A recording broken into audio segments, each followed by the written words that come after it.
away from the 10th anniversary. But once again, we come to you, and I'll use the word unmitigated. Some unmitigated circumstances. Celtic once again, giving us a little bit of enjoyment. Making things interesting, and I'm sure it's going to make for an interesting episode of the podcast. I'm joined today by two of the regulars and two people who've been dying to come on today after last night's performance. Ryan McGinn, let's start with you, Ryan. How are you feeling, mate? It's the same as I have been for the past 2-3 months now. Complete apathy, pain, suffering.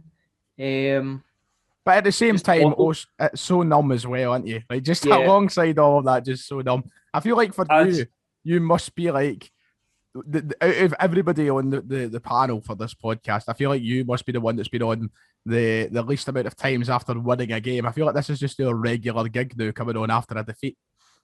Yeah, I feel as if I'm just a regular jinx or something.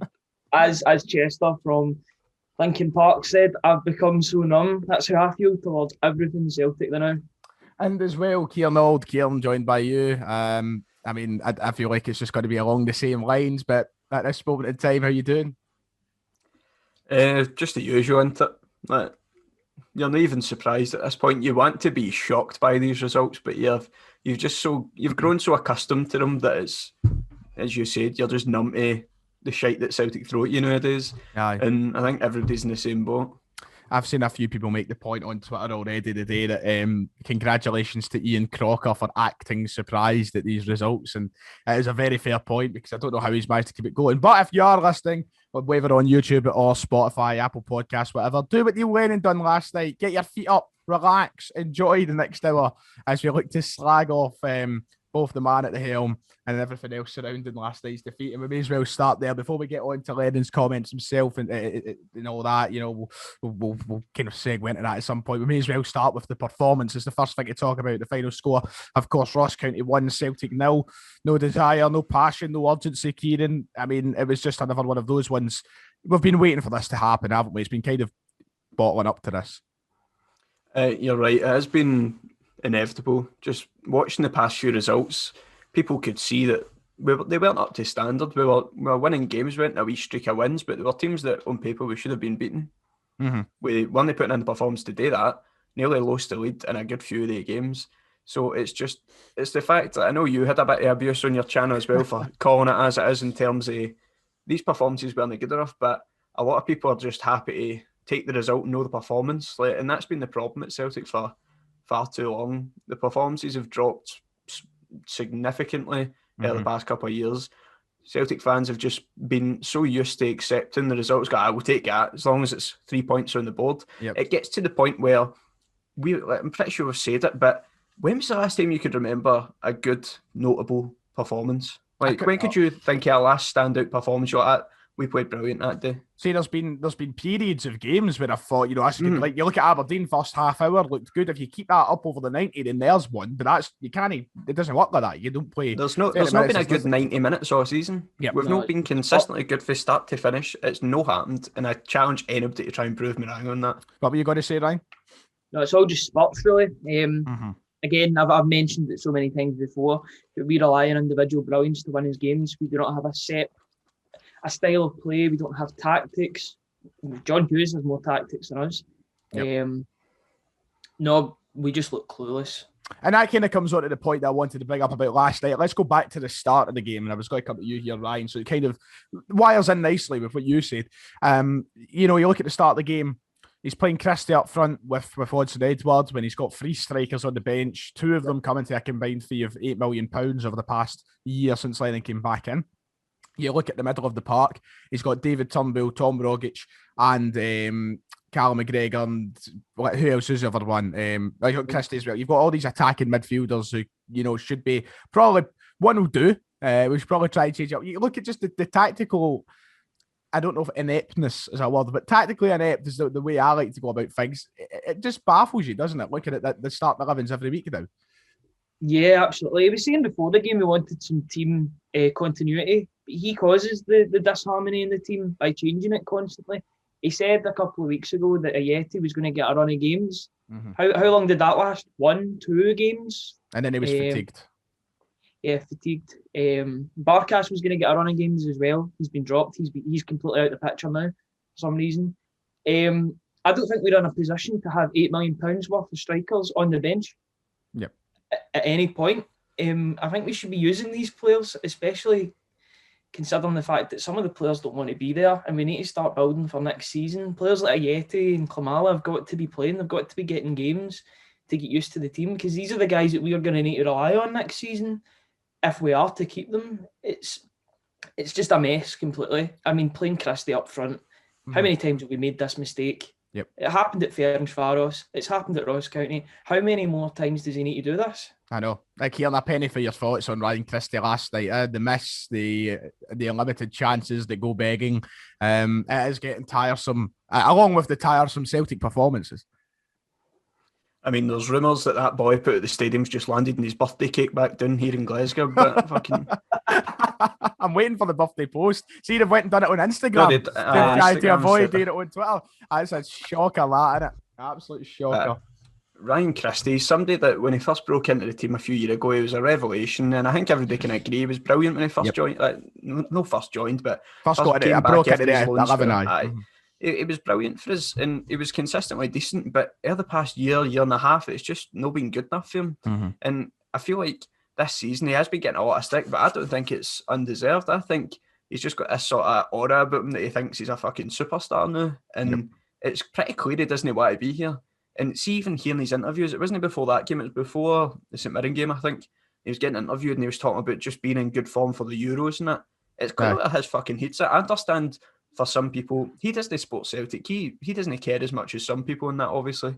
And playing for your country is a big deal, but for me, I don't think it's a bigger deal than playing for your club, especially in a season like this, but it should have been. Like, it's just, there's so many players that you can pick on for it, but I think Ryan Christie is definitely the epitome of what's gone wrong at Celtic this season. It kind of, it's the Kaz Milligan effect, isn't it? You know, superstar. It is. I know we get all these joking comparisons, but God Almighty, we're kind of getting there. Last night, so frustrating. And I've saying it for a few weeks. It's been one of the kind of main things I've been speaking about on the three things we've learned. Christie, we know how good a player he can be, and it's frustrating to see him, you know, get to these points of performances where he is just shooting 40 times a game, hoping for the best thing possible. I say 40 times a game, put it from 40 yards 40 times a game. That's more like it for Christie, and it's very, very frustrating.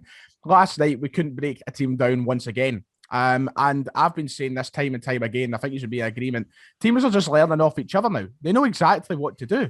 It's not rocket science to stop a Neil Lennon side. The difference was with Brendan. I know people will keep saying that I'm coming back to Brendan Rodgers time and time again, but at least Brendan Rodgers knew how to wear these teams out, break them down, and there was a tactic, there was a goal there, and it worked.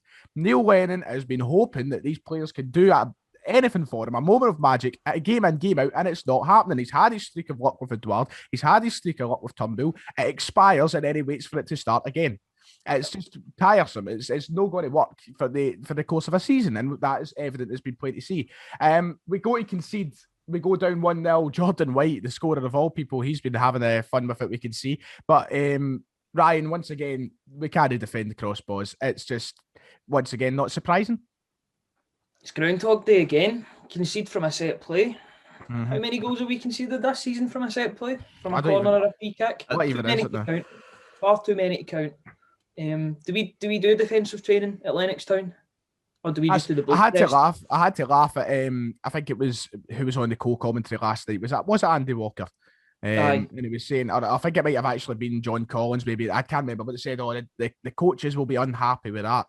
Well, the coaches clearly haven't been fucking coaching them this season by the looks of things. I like to continue. I think it's quite funny the fact that they were trying to paint this as a sort of surprise that Ross County were beating us. Nobody sees this as a surprise. This is normal now. It feels like this season to be getting these sort of results. So I respect Ian Crocker and Andy Walker for trying to play it that way to get the fans going or the fans excited or that. But it's really no surprise at all. No, not at all. And we'll move on to the aftermath of the game, because we've actually got quite a lot of Twitter questions to cover today, and we've also got other things to talk about. Of course, you know, in a normal show, we'd probably dive into other aspects of the club and things that are talking. You know, I've not really had a massive conversation about Liam Shaw and blah, blah, and all the rest of it. But, in times like this, there's not really much to cover. We've got a lot to do about Neil Lennon himself. We'll go to earlier on in the week. Unmitigated disaster. It's not an unmitigated disaster, Kieran. Your reaction to that at first? I would say blown away, but for some of the stuff that Lennon has hit out with this season, can you really say you were surprised by such an arrogant comment to come from a man? Mm-hmm. A man that we've said for weeks, and I still fully believe it, he's the safest man in the full of Britain in a job. And you just can't wrap your head around it, especially after results like that. It's earlier on this season we might have thought after results like that and comments that he's making that he would surely get the sack, but nobody's got any hope in it. Like, we just know that he's going to be the man in the job for a good while now. But for him to come out and say that this season has not been an unmitigated disaster is baffling. Like, how can somebody be so deluded in themselves to believe that this has been anything other than a fucking disaster from start to finish? Where is the shining beacon of hope that changes this? Like, I don't get it. Like, I would love to just hear him elaborate on that so much more. Well, his exact quote, just to clarify for anybody who may have not heard it earlier in the week, it goes as, we still have a lot of work to do and a lot of improvements to make, but it's not the unmitigated disaster that everyone makes it out to be, and we want to finish the season as strongly as possible and see where that takes us. We're looking at every game on its own merit. We are not setting targets. We're not setting targets, is the cry from Neil Lennon. Ryan, we didn't touch on this when we were talking about the game, so I feel like we should bring it in now because we are talking about Lennon, and we'll come to his post-match press conference in a moment. But he was sitting there last night with his legs up, sitting back, relaxing. Jock Stein wouldn't be very happy, would he? No, not at all. And it was one of those moments where my mum actually mentioned it. It's bad when your mum says something about it. Like, she's like, oh, look at him, what is he doing? He's got his feet up. And we were both like, yeah, that's just the normal this season. No, it's just the attitude of the whole situation encapsulated in one picture and one shot. Mm-hmm. For him sitting with his feet up, but he was up off his feet after 2 seconds, so it doesn't even mean anything. So I don't know if he's trying to play for the cameras or something. Yep. Everything he does just has no conviction whatsoever, and he contradicts himself all the time. If this season wasn't an unmitigated disaster, then a tsunami is just a mild flood then, according to Neil Lennon. Because I don't think he recognises that at all. Very well said. And you're talking about him contradicting himself. I love how he goes on in that same press conference about the unmitigated disaster to say, to be successful here, year in, year out, you need to be of a certain temperament and be able to take the rough with the smooth. We are seeing that now with the good groove, and it takes a bit of character to do that. And he talks about you need to have a certain temperament. I feel like his temperament's been all over the place this year, between him losing the rag journalists time and time again, and between these baffling statements. I feel like temperament isn't a thing that exists in the eyes of Neil Lennon this season. And once again, Kieran, it just comes back to last night, that him sitting with his legs up. It just does go to show you, and I think you've already touched that, but it seems he's going to be the safest man in the country. And before this game as well, and after the game, I think he's touched on it, he's talking about being here for the rebuild. Like, what is going on? I'm genuinely not being funny when I say this. I think he is out to wind the fans up. Like, he surely knows he's on his way out and he's just taking the piss. And for the fact he came out and said in interviews after the game, saying about him and the rebuild and that, like, the cheek to come out and say that he's going to be here next season to try and rebuild what he has single-handedly destroyed. Like, it's just unbelievable. Like, I've said this so many times this season, but it's just, you're shocked time after time when you shouldn't be, because you know the guy's a fucking asshole. And I'm so sick of people trying to come out and defend him. Like, people go, I want Lennon out, but no, you can't say that about him. Why? Why you try to defend a guy that could not give 2 fucks about what you think or anything about this club? He came out and said, I love this club. You've not proved it this season. No, and I think one bit. I think that was shown again last night, and it'll kind of bring us into his post-match press conference. The one on Sky anyway. Now, I know there's been a few talkings. I think there was talk of a disaster on a radio interview, and there's obviously BBC interviews. But the Sky interview will come on to first, because that's the one that I think we've all seen. You're talking about the respect and such. He comes out and he apologises to the fans. Now, Ryan, I don't know about you, but I did not feel like that was a sincere apology. No, if you've ever seen the clip on Judge Rinder of the lassie apologising for a dog, that's what it felt like. It feels like he's just laughing at us. He was laughing right at the start of the interview, and then Celtic have the cheek to go and edit that out. You see, I know, I noticed that. I was like, you just knew they were going to do that. But the thing is, they didn't edit his facial expression after the Livingston game. Aye, I know. Why did they keep that in the teeth? Being complacent with that sort of thing. I mean, it made for a good icon to the podcast, so we can't really complain too much. But no, it was just another car crash or an interview, and a season of car crashes, really, in terms of interviews. And I know that as Kieran said, there's plenty of people backing him now, but when you see him laugh, and this has already been touched on, but you see him laugh and you hear that apology, it just feels so insincere. It just feels like a slap in the face. I don't know what his intention is now. I literally, as you said, Kieran, I feel like he is there to wind us up. I just don't know anymore. I feel like it gets more painful listening to him. Ryan, have you got something to add there? I feel like you were going to speak, yeah. The thing is, he can laugh about it though, because he's not getting punished for it. He's still getting paid X amount a week to do a shoddy job. Yep.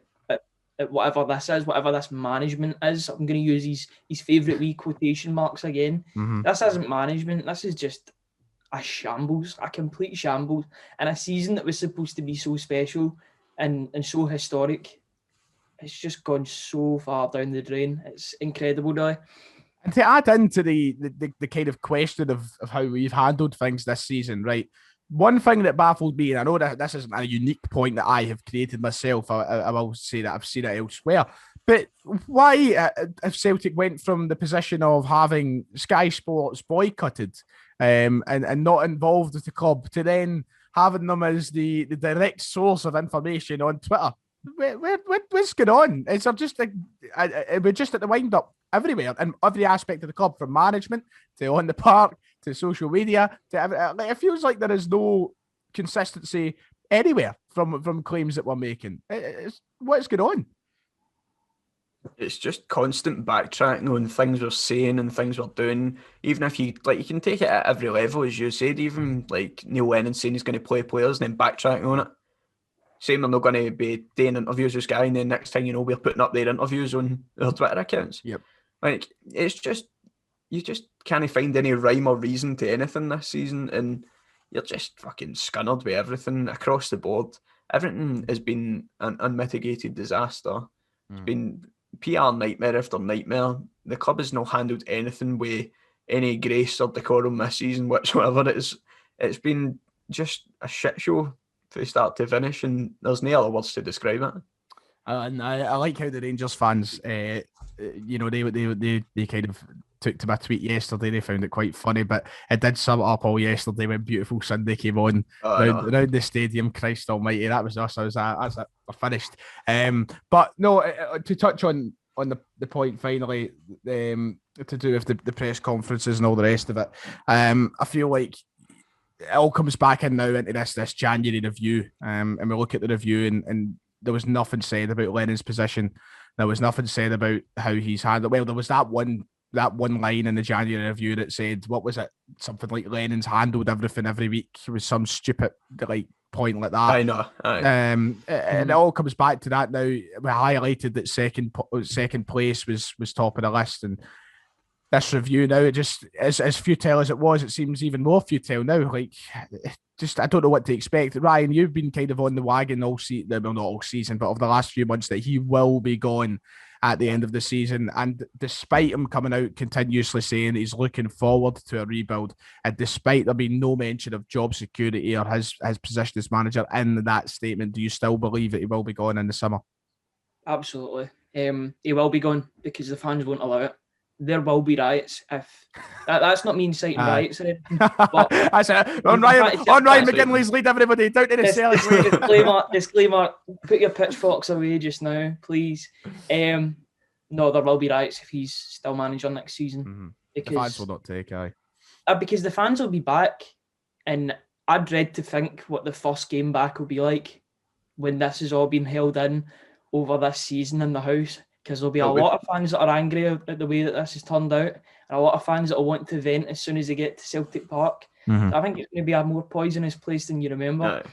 What were you going to say, Keir? I think were you going to add something in there? I know, I was going to say exactly that. It'll be poisonous. If Neil Lennon is in that dugout, when Celtic fans are in the stadium next year, unless it's the happy clappers holding a candlelit vigil, then I don't know. Like, I fear for the guy, man, because he is going to take some amount of pelters. And it's just the fact is, as the weeks roll on, you keep thinking, surely fuck, he won't be here next season. But I'm genuinely getting concerned that he will be here next season. Because as much as I like to think that, surely they've got a brain between their ears and think, we can't keep him. Like, there's no chance we can keep him. But it's just the arrogance for everything this season. Like, what have they done this season that's going to suggest they're going to make any major changes in the summer?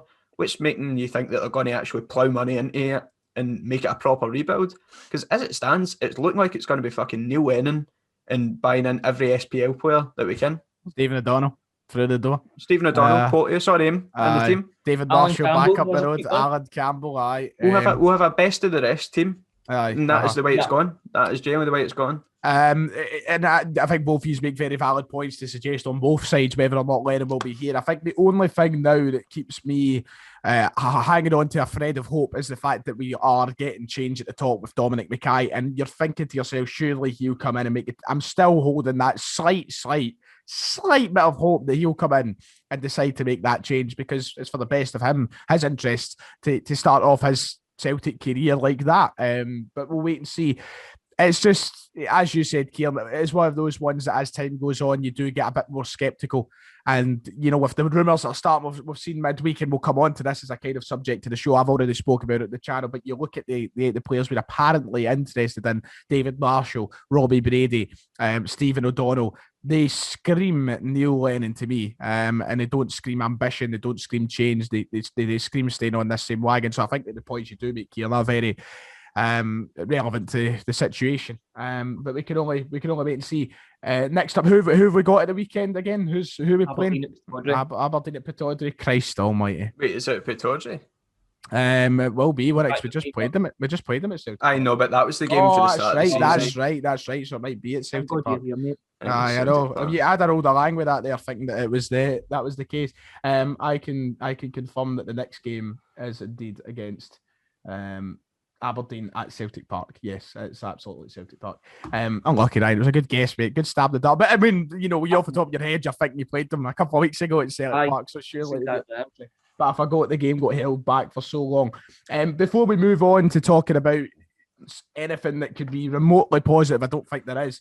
Any comments you want to get on Neil Lennon right now, talking about any of the press conferences, the game yesterday, or just anything surrounding yesterday before we actually do move on? I've seen a point made on Twitter that I completely agreed with, and it's something that I never thought I'd see myself saying, but the fact that this season is miles worse than anything that happened in that Tony Mowbray season. Like, the fact that even though you could say that was a disaster this season, we still weren't at this many points behind, but no. We sacked the manager when we had to sack the manager. Yep. We never had about 10 different instances where he managed to avoid getting sacked. We never found ourselves with Rangers about to win the league in record time, and at Celtic Park, of all places, their fairy tale fucking ending to this story is going to happen. Because there is no way we're going to put up any fight. There's nothing this season to suggest there's going to be any fight. Neil Lennon has had the backing of the board this summer. He has had more money than Ronnie Dyla and all that ever had. Brendan Rodgers as well. He walked into a team. Neil Lennon walked into an already made team capable of winning the league. Maybe one or two good additions away from just being solid to actually challenge for the title this season. And he's single-handedly tore it apart. Well, him and the board allowing him to fucking have free rein or stuff like this has just destroyed it. Yep. Tony Mowbray came into a job where half the players were leaving, and he had a rebuild in his hands. He had all the big players of the whole Gordon Strachan era leaving with him. So he had to bring in all these different players. Fair enough, the recruitment was poor. Yep. But Neil Lennon came into one of the best Celtic teams in your history. That was easily the best since Neil, put it that way. He's actually walked into probably the second best team of this century and fucking destroyed it.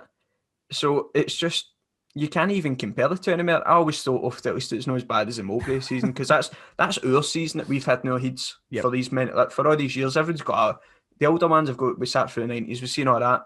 For us in our generation, it was we were there for the fucking Mowbray season. That was piss poor, but then we rebuilt ourselves and we're right back to square one. Yep, exactly. it's just so Celtic, isn't it? To let this happen. You're spot on. I refuse to believe any Tony Mowbray slander now. God bless Moza. That's what I say. But Ryan, we never even touched on that. The fact that even after losing last night, we still offer the opportunity for Rangers to win the league at Celtic Park. And I know that there'll be Rangers fans watching who are injecting content like that into them. But it's a fact that we know this team probably isn't good enough to beat Rangers. So it's a very realistic possibility. No, I've just got a scary feeling that they're going to do to us what we done to them when we won the league at Celtic Park, because that is very much on the cards. I think we are getting away with results, and I don't think we're going to get away with this one. I mean, we lost 1-0 to them and 2-0 earlier on in the season. I think it could get bad. See, as I was going to say, you bring up what we done to them. I would not be stunned if they were capable of coming to Sellik Park and doing a 5-0 the way things are going. And you know, if it guarantees that Lennon's out of a job, I'll take it. I'll actually welcome it, because nothing will make me happier than the day he leaves this football club. Honestly, I will celebrate it more than I celebrated the quadruple treble. You have got a massive target on your back now. You do realise that, right? You have just put yourself in the firing line of the comment section. I firmly agree. I think the day that Lennon does get either the chop or announces resignation or whatever, however we see him leave, I will have a celebration on par with winning league titles, with winning trebles, with whatever we've had over the past 4 years. I'll have people up to the flat if rules are permitting. I'll have people doing it. We'll be buzzing. We'll be throwing a party because it's a big fucking dawn of a new era, hopefully. You know what it will be like? Mm-hmm. It would be, if you've ever watched Breaking Bad, it's like when Walter's in the basement. Aye. And he's screaming, and then he just starts laughing. That will be me when Lennon gets the sack or he's resigned, because it'll just be manic. Just wiring through a bottle of vodka by yourself. See, there'll be people out there that are saying this sort of talk is disrespectful and that, but what sort of respect does Lennon genuinely command? Like, I know the guy treats the support with contempt, and that's clear for his interviews. Pissing himself laughing at the start. Yeah. I feel like he has genuinely somehow through a fucking 5D camera spat in my face this season. I feel like he has pissed there my rug. I honestly feel like there has been no respect for the fans. So why the fuck does he deserve my respect? That's the honesty. He's made you some amount of money though. Oh, aye. I feel like fair enough. That's what I said in the chat yesterday for a laugh. Oh, we get fucking beat tonight, so the views return, and there we are. No, but in all seriousness, right? In all seriousness, I feel like this season, for as much stick that I have thrown upon Neil Lennon, for as much as I've said I want him out, for as much as I feel like I've kind of criticised their play style, criticised his managerial credentials, blah, blah, blah. One thing I've done is sat and I've been respectful to the man himself. But now it feels like I've got to the point where why the fuck does that matter? Why is he entitled to that respect? Because as I said, I feel like I have had a groggerly upon me from him this season. I feel like he has treated us like shite. And it's the same with the board as well. He's not the only one that's guilty. What are you saying, Ryan? He's laughing at us. Yep, exactly. He's laughing in interviews. He's ranting. He's raving. He's showing no respect. If the board don't do anything about this, right? It is 12:30 now.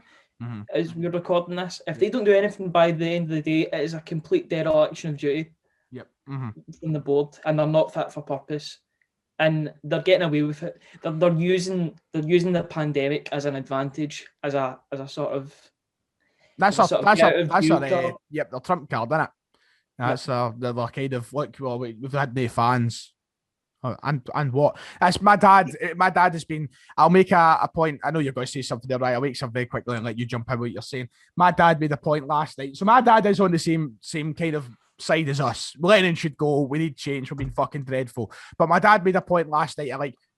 He said, "You got to remember, there's no fans there. That's had such a big part." I'm like, Dad, Rangers have went and not lost a single game this season without fans. And I know people will continuously make the argument that perhaps Rangers played better without that pressure, but it's irrelevant at this point.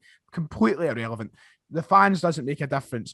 Teams in England are getting on just fine. I don't think there's been one team in England who have been wildly transformed by not having fans. I think everybody has been... Oh, there's my camera. We'll just keep going. But there's been... Everybody down in England's been fine. Everybody up here has been pretty much fine. Apart from financial issues, everything has been fine. We have a team that is good enough to play with or without fans. We've spent millions of pounds on it. It should be able to play football. I don't think that this pandemic and the lack of fans should have any sort of bearing on how we are doing this season. Ryan, what were you going to say? I've just remembered 2 seconds there because I was pure panicking while you were speaking there. I'm like, I've completely forgot what I was talking about. It was just something. I think it was Gordon Strachan that mentioned that. I know you're a big fan of Gordon Strachan. They were he was talking about people on Twitter and social media as if that's not real talk, as if it's not to be listened to. You're not to listen to that. The thing is, we can't talk in any other way other than social media just now. We're in a pandemic. We're stuck in the house. We cannot voice our frustrations anywhere bar on social media. And thank God we can. Because I imagine we couldn't, and we had to just put up with this. Because I would have gone crazy by now if I haven't gone crazy already. That's a bit. Imagine. I think it was Simon Donnelly put up a tweet last night. He said, "Imagine there was Twitter back in '98." He put that up. And fair point. Like, imagine it was Twitter back in '98, we could have wound them up, blah, blah, blah. But imagine, like, in '98, COVID struck and there was no Twitter and you just had to sit and deal with this. The only way that you could combat or get across your point of view was by phoning in the Super Scoreboard. Imagine that is the world you had to live in. Christ almighty. But no, right, I think you're spot on about that. I mean, I don't see this whole thing about apparently... Well, do you know what? We're self-entitled Neds. Let's get it. We're self-entitled Neds. That's the reality of it. Not to say we told you so in October, but we told you so in October. No. I mean, there's no guarantee the season would have went swimmingly if we'd got rid of him, but it would have definitely, I can say wholeheartedly that it wouldn't have been as bad as this. I don't care who the fuck would have got in. There is nobody on this planet that could have done a worse job than Neil Lennon. I feel like there is... Sorry, on you go, Kieran. I was like, I'd have even took the fucking... the many times linked on Coyle back in fucking October looking back on it, man. What were you going to add to that, Ryan? Again, I completely forgot what I was going to say. I'm just angry. No, it's all right. I'll tell you what I was going to add to that is, yes, I've seen somebody comment today. I was a Rangers fan of a video and it wasn't a negative comment. It was just a genuine question. I didn't reply to them, but it kind of brings me the opportunity to reply to it now. A Rangers fan left a comment saying, do you genuinely believe things would have been different if you sacked Lennon? Would you just been as bad? Yes, things would have been different because any other man in that role has even a % more tactical know-how than Neil Lennon. Has a % more of marbles than Neil Lennon. Not even in a tactical sense, in a moral sense. Because if we hadn't have went to Dubai, we would have won the 2 games probably against Hibs in Livingston. If we had David Martindale in charge, he'd have more of a moral compass than Neil Lennon, taking his team out to Dubai. Because it did cause us to lose points because we played our kids that probably won't get another game until they're released at the end of their contract. Aye. Well, it's just, I mean, any man in that position, any man in that job, I think is just more capable than Lennon, as you said, in any way that you look at it, whether it be morally, tactically or not. I'm just sick of him, you know. It just makes me depressed. It'll now bring us on nicely to talking about something else. Let's move on from Lennon. I'm sure we will be coming back to him in the Twitter questions because we have got so many. So let's move on to the last subject before that, and that is the summer, the recruitment, the transfers, the rumours. Let me hear your opinions, boys. So I've already spoke about this briefly on the channel after hearing the rumours, and we've already kind of alluded to it earlier on in the show, but there are talks of Celtic looking at the potential pre-contract signing of Stephen O'Donnell, the potential cheap option of David Marshall, and the potential pre-contract option of Robbie Brady of the Irish national team and Burnley. Ryan, these signings... What did it reek of to you? The reek of unoriginality, of desperation. That literally, it seems as if they've had these players in the same sort of transfer book for about 10 years now, and they'll keep on coming back to them. Yep. Stephen O'Donnell is a Kilmarnock right back. He is not a Celtic right back. I've been saying that about Taylor. I know he's been doing well recently, but he's a Kilmarnock left back. He's not much better than that. And with all these players, if you sign them, you're going to turn into the team that they were playing for. Yep. So the more Stephen O'Donnells and Declan Gallagher's that you sign, the more we will fall because our standards are just They're slipping. So low at the moment. They're so low. They are the bare minimum. If you have a name like Declan Gallagher or Stephen O'Donnell, you are automatically good enough for Celtic because you're a Celtic man. Yep. It's just so boring. We need. Where are the Wanyamas? Where are the Ayers? Where are all these links? Where have they gone? And it's a weird one because Lennon was obviously the one who signed the likes of Wanyama, Van Dijk, and all the rest of it. But now we're going back the way, and as you said, standards are slipping. Kieran, I've said already, David Marshall, great keeper. He's turning 36 or 37, I think, next month. Robbie Brady, he's had a great career at international level and club level. He's played for Manchester United, Norwich, Burnley, Premier League his full career. He's obviously a talent, but once again been plagued by injury and coming up for 30 years old, I believe, maybe even is 30 already. And Stephen O'Donnell, as Ryan's already touched on, Kilmarnock, Motherwell, not Celtic. It's a big team. Aye. Mm-hmm. And he went to Motherwell. Yep, exactly. Aye, he held out, and that's where he's ended up. Kieran, your thoughts on it all? I mean, as I said earlier, these are just signings that showed the ambition. I mean, if you look at David Marshall, cunts love him after saving that penalty, but go back to last summer, nobody wanted him here. Aye. There was links. People were raging at the fact that David Marshall, he's no good enough for Sellik. And then we didn't want him then. Why do we want him now? He's hardly proved himself. He's done all right for Scotland, but still, he wasn't good enough last year. Why is he suddenly good enough now? I was about to say, he's became the nation's sweetheart after the penalty save. And don't get me wrong, throughout his entire career, David Marshall has been and still is a really good goalkeeper. But this is a rebuild, you know, and we should not be signing 36-year-olds as part of a rebuild. Nah, it's just with Stephen O'Donnell as well, man. That was somebody I was fearful we were going to get in January. No disrespect to the guy. I mean, probably a decent player, but as I said, don't think it's Celtic level. It's just showing the lack of ambition across for the board, for the manager. It's just, if you want any real ambition, it needs to be a major overhaul with serious investment in the summer. And is Dermot Desmond going to put his hand in his pocket and pay that sort of money to try and get big players in? But you've also got the thing where if Neil Lennon's in charge, no decent players going to want to come to Celtic after seeing the shit show that's happened this season. When Brendan Rodgers, the Rodgers Revolution and all that, that was a big name. People want to come play for Brendan Rodgers. When people come to Scotland now for a team, they don't say, I want to play for Neil Lennon. They say they want to play for Steven Gerrard. Because he's the big name. You need that big name to attract bigger players. It's simple as that. Yep. And I've seen people as well, it's the whole grass is always greener thing, people saying, David Moyes missed a trick there. That's somebody Celtic fans sneered in derision at the mentioning. I still don't understand why they did. I really don't. But anyway, continue what you're saying. No, but it's just, everybody always has this thing where after a wee while, we should have done that. Hindsight's a wonderful thing. But David Moyes, when he was getting suggested at the time, when Neil Lennon got reappointed, everybody was like, no, never. David Moyes, look at what he done at fucking Man United. Aye. Now look what he's doing with West Ham. Manager of the year. It's what could have been, and that just seems to be the story for Celtic too many times.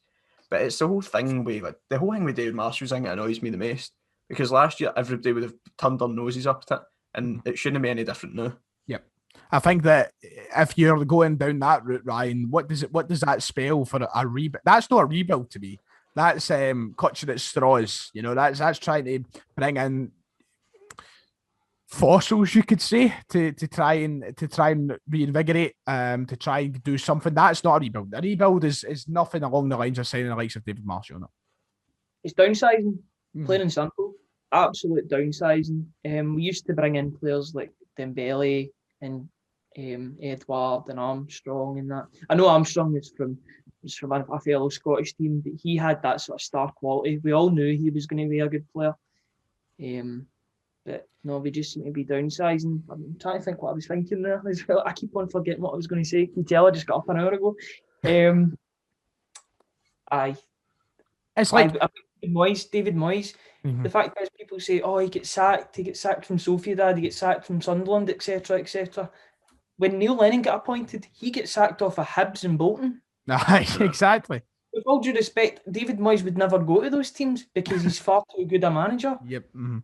I've always been a big backer of Moyes since back 2013, so don't even get me started because I wanted him to succeed at United so much. He was, mate.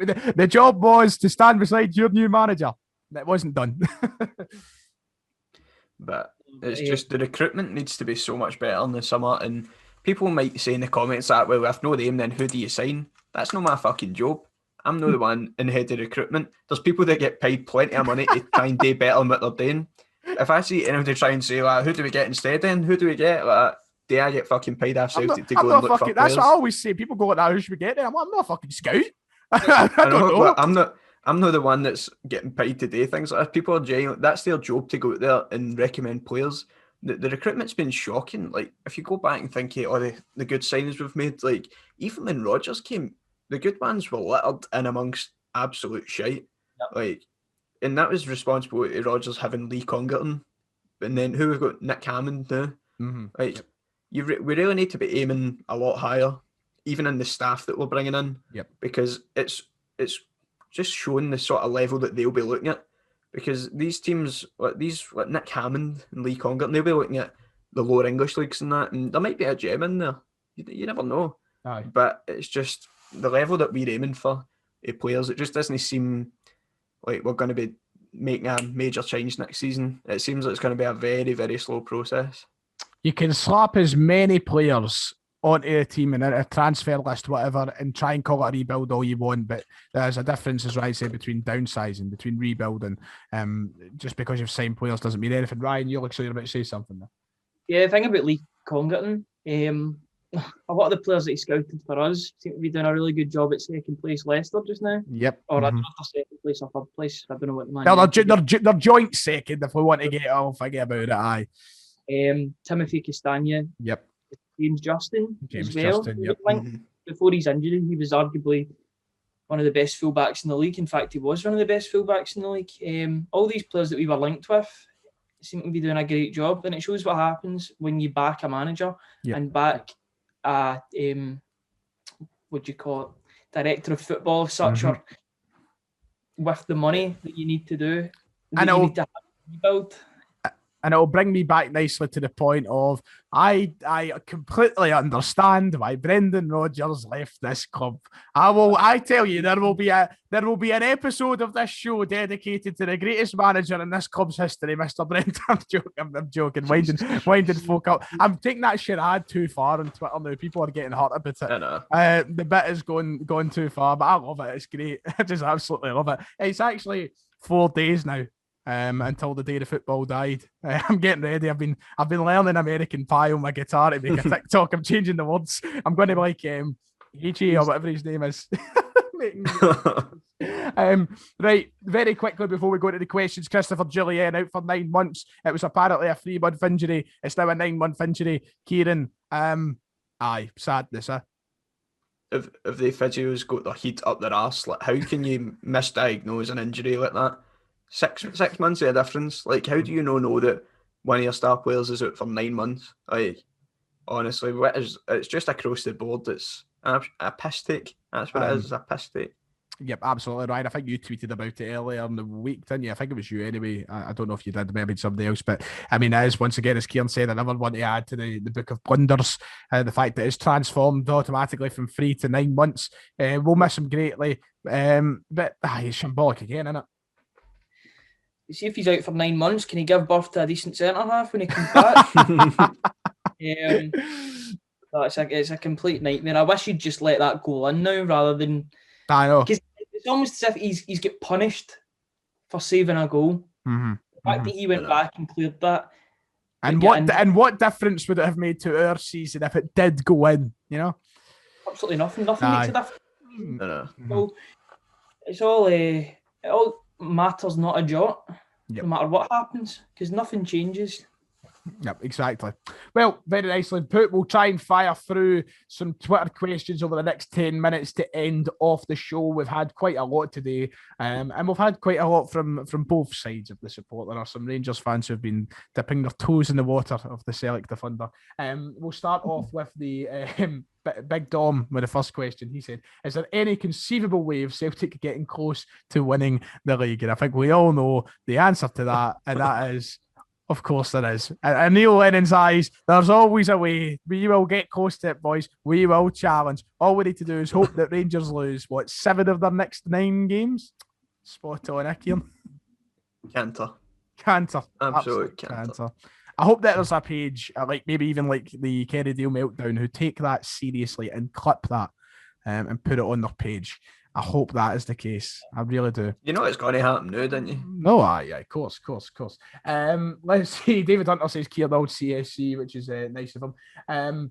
We've seen Beans has asked the same question that he kind of alluded to a couple of weeks ago. Fatboy Beans, he says if McGregor leaves, who's the club captain? Assuming Brown is patching it. And I think we were the ones on a couple of weeks ago that answered Christopher Ayer. And I know he's a big fan of Ayer being in there for that role. So why not? Who do you think will be the next Celtic manager? Keeps coming up. I don't even feel like there's a point in diving into that. We know who we want, but we don't know who we're going to get. It could go either way as of now. Anybody pondered any thoughts over the past few weeks as to other options? Any changes? Are we still on the Eddie Howe bandwagon? I've not even wasted my time thinking about it because what's the point in putting any serious thought into something that's not going to happen? Like, it's just fucking depressing. Painful. It's like me planning a date with Dua Lipa. There's no point in thinking about it. Very nicely put. But I like that. in terms of managers, I'll take Jurgen Klopp next season. Oh, aye, of course. Bring him home. He's been to 2 of the clubs that Signal never walk alone. He's only got 1 more to do, and that's us. Should Welsh be a starter for the rest of the season? And that's the kind of first part to it, and I think that the answer is yes to that. But the more... And that's Burnsy Boy who asked Al Lewis kind of goes into the second point. Is Welsh good enough to start next season for Celtic?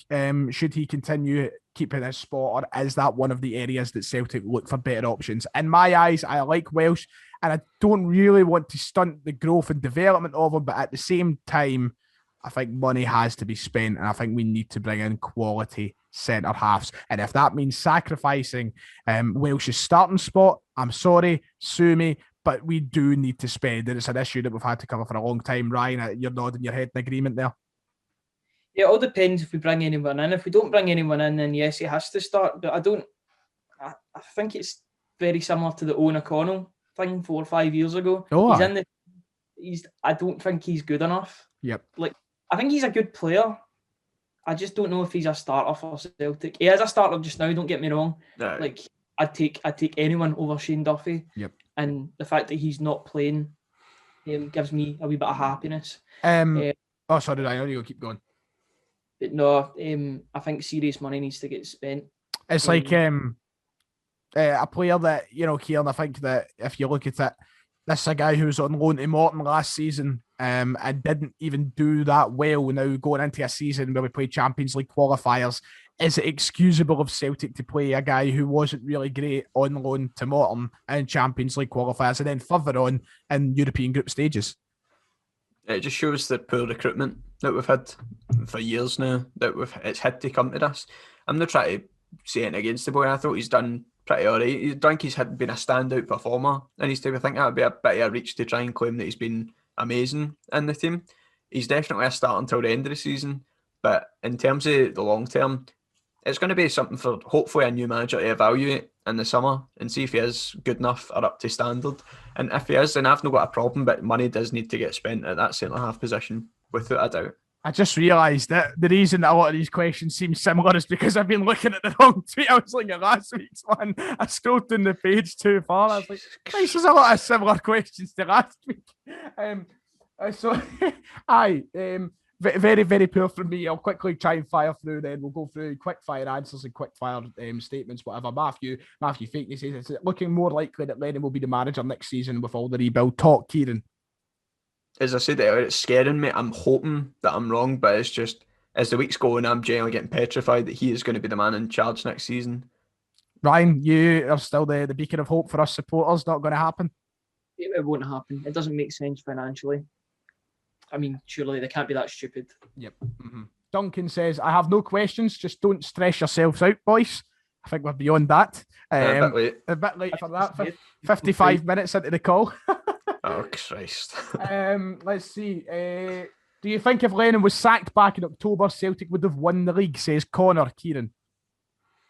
I wouldn't go out there and make a claim saying it would have won the league, but I definitely think it would have been challenging for it. Mm-hmm. Under any manager that could change anything tactically, I think we'd have been challenging. Maybe not really close, but it would have been a far better showing than this. Ryan? Yeah, like Kieran says, I don't know if we'd win the league.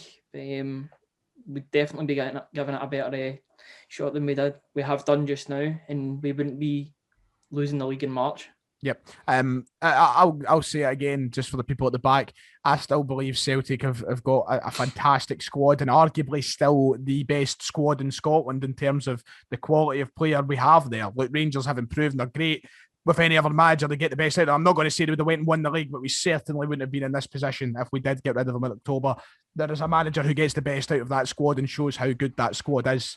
And I'm not taking anything away from Rangers squad before people say I do a brilliant squad as well over there. They've came leaps and bounds, fantastic players over the park and the likes of Tavernier, Jack, all the rest of it. But this Celtic squad for 4 years has been the best in the country. And we've also added players who should have been adding to that. And Neil Lennon has drained all quality from it. So with any other man in charge, I think we could have made a reasonable charge towards the title. But here we are. I think that it would be a stretch though to go and say that we would have went and won the league because it's too hard to tell, really. Let's see, John F. Kennedy's back, big GFK regular in the replies. He says, question, if the Celtics for Change campaign was able to topple the old board when Fergus McCann arrived in 1994, why are the current Celtic fan groups unable to enact similar changes in the year 2021, Ryan? COVID-19 and the fact that there's a sense of apathy that's just set in. Yep. Towards it. People aren't angry anymore. They're just numb to it. They're just accepting of it. And that's even more dangerous than anger. Yep. Kieran? I still think there's too many people that sort of take the side of the board and are too forgiving to them, and they've been blinded by... The fact we're not in a financial crisis probably is a big play in that. I know, it's a major factor, but the fact that people aren't willing to go and try and incite change because they're so sympathetic to the board, they're like, but Peter Lawwell's been in charge for this and that, and they're willfully ignoring all the stuff that's been building up in the background for years, the regressing in Europe and that. Everything's been sort of put to one side because we've been doing well domestically, and you can't take that away from them. We have been doing well domestically over the past 10 years, and even in the full 21st century, but it's just you look at the stuff in the background and too many people are willing to ignore that to actually go out and make a change. Very nicely put. We've got the same point from Kieran Cochrane, who brings up the fact that rapidly deteriorating was the cry back in October. Things have. Why is he still here? Well, the question is, the answer is arrogance, ignorance, self-belief, false self-belief, I should say. I think I can answer that on behalf of all three of us. The Hoot Canary says, please get in touch with the management of Celtic and notify them of a set piece. I think that's, I'll leave that one to you, Ryan. Try and get in touch somehow. Tell them that they do actually exist to work on the training ground. I'll send it in a canary. I'll send it over to Celtic Park, a canary. We carry a canary. Colin N, he leaves a question which is very nicely put, very apt. He says, question, why? You tell me. You tell me. That's it, innit? Ryan, could you answer why? I don't know. I just don't know why. I prefer not to speak. If I speak, I'm in big trouble. Let's see, Dave Cornish, he's a Rangers fan, of course. He's came in and he said, if the team drop any points in the next 2 league games, will they give Rangers a guard of honour like Lennon said they would? Of course not. We won't give them. Do you think they will, Ryan? Do you think they will give them a guard of honour? Really? And they should. Do you think they will? I That's don't think they will. Nah, no chance. I've always respected Rangers' decision. Well, no decision. Rangers no doing it, because I've always thought if Rangers were to win the league, I wouldn't expect Celtic to go and clap them out. I fully expect Lennon to be going and clapping them out, the fucking prick. Like, stunned in the tunnel doing a one-man version. Say that again, Ryan. Lennon will be invited to the title unveiling. He'll be getting a medal through in the post. He'll be unfurling the fucking flag in August. He'll be in the middle of the park at Ibrox, 3-2-1. Woohoo! No, look, I don't think it'll happen. And I don't think it should happen. Look, Rangers didn't do it. And I'm not going to hold that in a petty sort of sense, but I think that's just, once again, I don't think we should see us great rivals clapping each other onto the park. And I think that's tin pot as fuck. That's like down in England, like Arsenal and Man United clapping each other onto the pitch. And that, like, no, I'm just not having that. Like, that just, everybody always says about how it's a real rivalry up here. You're a ball head away from half and a half scarce if you start clapping each other onto the pitch. Like, Nicely put, mate. Nicely put. I'm surprised you say that. Do you think they will? Do you honestly think they'll give them a guard of honour? Not a chance. I mean, I don't know if it's the pandemic that's that's changed me or something, or this season just de-radicalised me or whatever the word is. I can't even speak now. I don't. No, I don't give him a guard of honour. I would hate to see it happen. Look, I wouldn't be surprised if it does, in the sense that when you first opened up and you say that you think it will happen, I wouldn't be surprised in the sense of how this season is going, that actually we went out and done it. Just wouldn't take me by surprise at all. I think that, that would be just expected at this point. And a couple of questions about the pain that we see, a couple of questions about Lennon being in charge next season, another question about the rapid deterioration, and I think we've basically covered everything. Thank you for sending your questions. It is a few minutes past 1. Kieran is meant to be in a Scots law class. I have got. It's not started yet. I've tried it on my phone. No started. Boys, thank you very much for turning up today. It's been a very, very good episode of the show. I've really enjoyed this, just venting out our frustrations. And look, it's not the end, as we know. We'll probably go a few games more this season where we have to talk about the exact same things. Ryan, is there anything you'd like to say before we end the show today? Just please put me out of my misery, Celtic. Please. And where's the happy birthday posts? Are they all on Instagram now? Nah, it looks like it, mate. Looks like it. They're switching platform. They've It's realised. Karim Dembele's birthday today as well, man. Oh, is it? No. Last time we'll be wishing him a fucking happy birthday, probably. Kieran, anything you'd like to add to the show before we call it a day? Letting out. No. Nicely put. Apt. Apt. Very apt. Look, as I said yesterday, I wish that there was a way or any sort of fathomable chance of just saying, like, before the split, just end the season, just get it done. They've won the league, haven't they? Just may as well end it, or at least just let the teams down at the bottom play it out to see who goes down. Just put us out of misery. That'd be nice. What's happening with the Scottish Cup? Fuck knows. Nothing at all has been said. I don't think so. It's the same with League 1 and League 2. It's something that Lennon can use next season. Yep, of course, Well, we won 2 Scottish Cups in one season. That's never been done before. That's what he's hoping for. Unprecedented success. Oh, aye, of course. That's it. That's the cry he's fucking hoping for. Lads, thank you very much for joining me today. If you have been listening, you're listening right to the end. Thank you very much. We'll be back again next week to talk about which will probably be another fucking disaster. Probably. I don't know. Are we playing on Saturday against Aberdeen? It will be. It'll be Saturday for you. It'll be Saturday for you. So we're back on Sunday next week. We'll see what happens. Make sure to like and subscribe if you're watching on YouTube. If you're watching Spotify, make sure to share, follow the show, and get it on all the relevant social platforms. Once again, thank you all for listening. Thank you all for watching, and we'll see you all next time.